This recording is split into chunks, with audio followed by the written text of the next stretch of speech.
أعوذ بالله من الشيطان الرجيم. بسم الله الرحمن الرحيم. وإن كنتم في ريب مما نزلنا على عبدنا فأتوا بسورة من مثله وادعوا شهداءكم من دون الله إن كنتم صادقين. അസ്സലാമു അലൈക്കും വറഹ്മത്തുള്ളാഹി വബറകാതുഹു.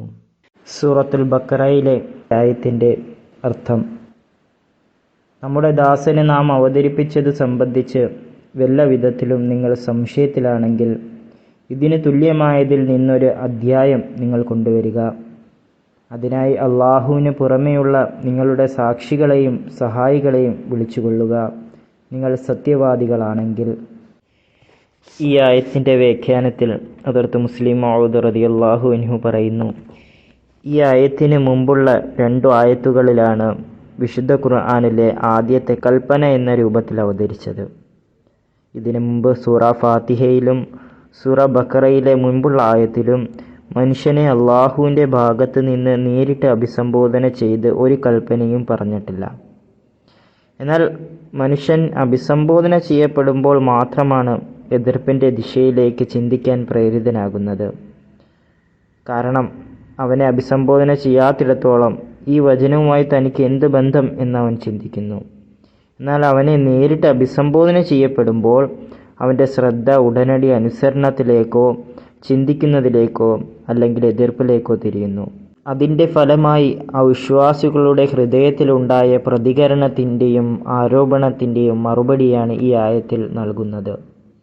അവിശ്വാസികൾ പ്രതികരിച്ചത്, ഈ വചനങ്ങൾ ഞങ്ങൾക്കത്ര നല്ലതായി തോന്നുന്നില്ല എന്നും ഇത് ഞങ്ങളുടെ സമാധാനം നശിപ്പിച്ചുവെന്നും മുൻപ് ഞങ്ങൾക്കുണ്ടായിരുന്ന വിശ്വാസത്തിൽ നിന്നും ഞങ്ങളെ അകറ്റിയെന്നും സംശയത്തിൻ്റെ വാതിൽ ഞങ്ങൾക്കായി തുറന്നുമെന്നുമാണ്.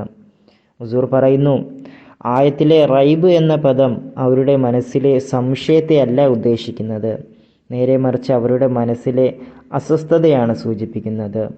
റൈബും ഷക്കും തമ്മിലുള്ള വ്യത്യാസം എന്തെന്നാൽ, ഷക്ക് അതായത് സംശയം മനുഷ്യനാണ് ഉണ്ടാക്കുന്നത്, എന്നാൽ റൈബ് മനുഷ്യനല്ല ഉണ്ടാക്കുന്നത്.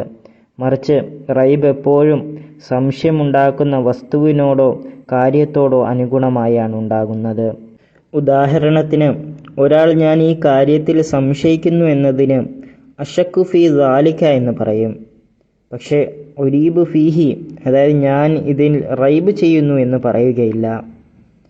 അതായത് അവിശ്വാസികൾ ഖുർആന്റെ അവകാശവാദത്തെക്കുറിച്ച് സംശയം മാത്രമല്ല പ്രകടിപ്പിച്ചത്, മറിച്ച് അവർ അതിൽ അസ്വസ്ഥരായി ആക്ഷേപങ്ങൾ ഉന്നയിക്കുകയാണ് ചെയ്തത്. അവർ ഖുർആനിനെതിരെ പ്രധാന 2 ആക്ഷേപങ്ങളാണ് ഉന്നയിച്ചത്. ഒന്നാമതായി അവർ പറഞ്ഞത്, വിശുദ്ധ ഖുർആന്റെ അധ്യാപനങ്ങൾ അതിൻ്റെ ഉദ്ദേശങ്ങൾ നിറവേറ്റുന്നില്ല എന്നാണ്. അതായത് വിശുദ്ധ ഖുർആന്റെ അധ്യാപനമനുസരിച്ച് വിശുദ്ധ ഖുർആൻ സംശയം നീക്കി മാർഗനിർദ്ദേശം നൽകുമെന്നതാണ്, അത് നിറവേറ്റുന്നില്ല എന്നവർ പറയുന്നു. രണ്ടാമതായി അവർ ആക്ഷേപം ഉന്നയിച്ചത് സത്യങ്ങളിൽ നിന്ന് വിശുദ്ധ ഖുർആൻ അകറ്റുന്നു എന്നാണ്. അവർ പറയുന്നത്, ഖുർആൻ അംഗീകരിക്കുകയാണെങ്കിൽ അവർ മുമ്പ് വിശ്വസിച്ചിരുന്ന പല സത്യങ്ങളും ഉപേക്ഷിക്കേണ്ടി വരും. സത്യത്തിലേക്ക് നയിക്കുന്നതിന് പകരം അതവരെ പല സത്യങ്ങളിൽ നിന്നും അകറ്റുന്നു എന്നവർ പറയുന്നു. ചുരുക്കം എന്തെന്നാൽ, ഇൻ കുൻതും ഫീ റൈബിൻ എന്ന ആയത്തിലെ വാക്കുകൾ സംശയത്തെ സൂചിപ്പിക്കുന്നില്ല, മറിച്ച് അവിശ്വാസികളുടെ ഖുർആനെതിരായ വിമർശനം തെറ്റാണെന്ന് തെളിയിക്കുന്നു. അവിശ്വാസികൾ പറഞ്ഞത് ഖുർആൻ ഞങ്ങളെ സംശയത്തിലാഴ്ത്തി എന്നാണ്. അവരുടെ ഈ വാദം കളവാണെന്ന് തെളിയിക്കാൻ അവരോട് ഖുർആന് സമാനമായ ഒരു സൂറത്ത് രചിക്കാൻ ആവശ്യപ്പെടുകയാണ് ഖുർആൻ ചെയ്തത്. അറബി ഭാഷയിലെ ഒരു പ്രയോഗമാണ് ഇൻ കുൻത അബ്ദി ഫഅതീനി, അതായത് നീ എൻ്റെ ദാസനാണെങ്കിൽ എൻ്റെ കൽപ്പന അനുസരിക്കുക.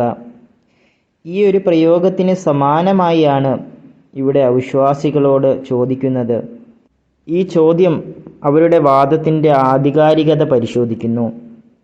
അവർ ഈ വെല്ലുവിളി ഏറ്റെടുക്കാത്തതിനാൽ ഖുർആൻ സംശയമുണ്ടാക്കിയെന്ന അവരുടെ വാദം തെറ്റാണെന്നും ഖുർആന്റെ അതുല്യതയും ദൈവികതയും വെളിപ്പെട്ടുവെന്നും വ്യക്തമാകുന്നു.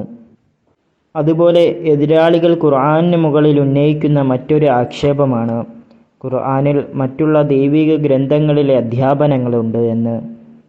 ഹുസൂർ പറയുന്നു, ഈ വിമർശകർ വെറും ആരോപണം ഉന്നയിക്കുക മാത്രമാണ് ചെയ്യുന്നത്. എന്നാൽ ഖുർആൻ അവരോട് ചലഞ്ച് ചെയ്യുകയാണ്, നിങ്ങൾ അങ്ങനെയെങ്കിൽ ഇതുപോലെ മറ്റൊന്ന് ഉണ്ടാക്കി കാണിക്കുക. എന്നാൽ അവരുടെ ഗ്രന്ഥങ്ങളിൽ നിന്ന് എടുത്ത് ഖുർആനെ പോലെ സമഗ്രമായ ഗ്രന്ഥം സൃഷ്ടിക്കാൻ അവർക്ക് സാധ്യമല്ല. എന്നാൽ ഖുർആൻ അവകാശപ്പെടുന്നത് തന്നെ ഫീഹ കുത്തുബുൻ ഖയ്യിമ, മുൻ ഗ്രന്ഥങ്ങളിലെ ശാശ്വത സത്യങ്ങൾ ഖുർആനിൽ ഉൾക്കൊള്ളിച്ചിട്ടുണ്ടെന്നാണ്. അതുപോലെ വിശുദ്ധ ഖുർആന്റെ മറ്റൊരു വാദം, ഖുർആനിൽ മുൻ ഗ്രന്ഥങ്ങളോട് സാമ്യമുള്ള ചില ഭാഗങ്ങൾ മുത്തശാബിഹാത്തുണ്ട്, പക്ഷേ അതിൻ്റെ വ്യക്തമായ ഭാഗങ്ങൾ മുഹക്കമാത്തും ഖുർആനിൽ കാണാം. അതാണ് മറ്റുള്ള ഗ്രന്ഥങ്ങളിൽ നിന്ന് ഖുർആനെ വേറിട്ട് നിർത്തുന്നതും. വാഹിർ ദഅവാനാ അൽഹംദുലില്ലാഹി റബ്ബിൽ ആലമീൻ.